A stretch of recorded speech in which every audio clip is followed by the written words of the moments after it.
test we will discuss is the limit comparison test, which we will shorten to LCT in this video. Similar to the direct comparison test, you must create a series which we will label B sub n, and A sub n is the original.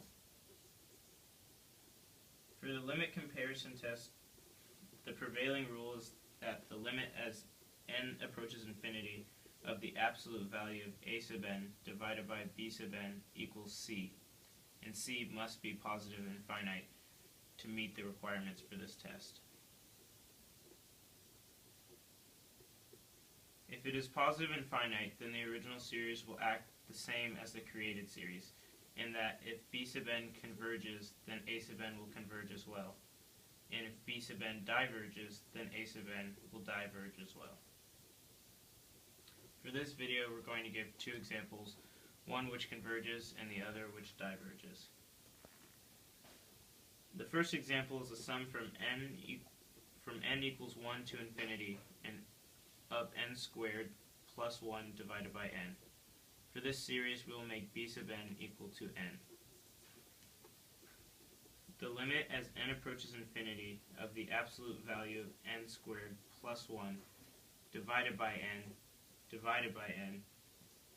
which equals the limit as n approaches infinity of the absolute value of n squared plus 1 divided by n squared, which equals 1.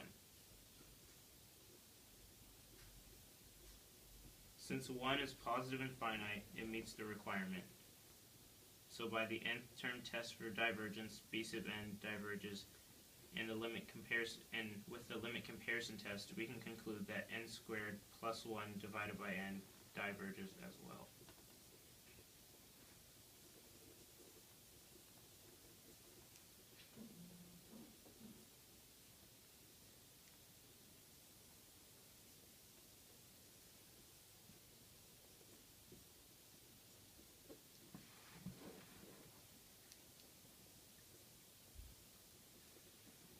The next example is the sum of 1 divided by 4n squared.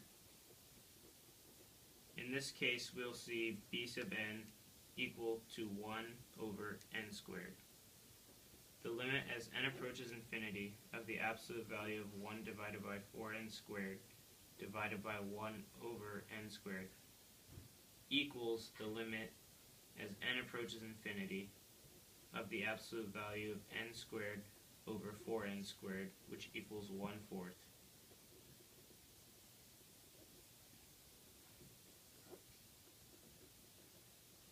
Since 1/4 is positive and finite, it meets the requirements for the limit comparison test. We now have to figure out if B sub n converges or diverges. 1 over n squared is a p-series where p equals 2, which is greater than 1, so the series converges.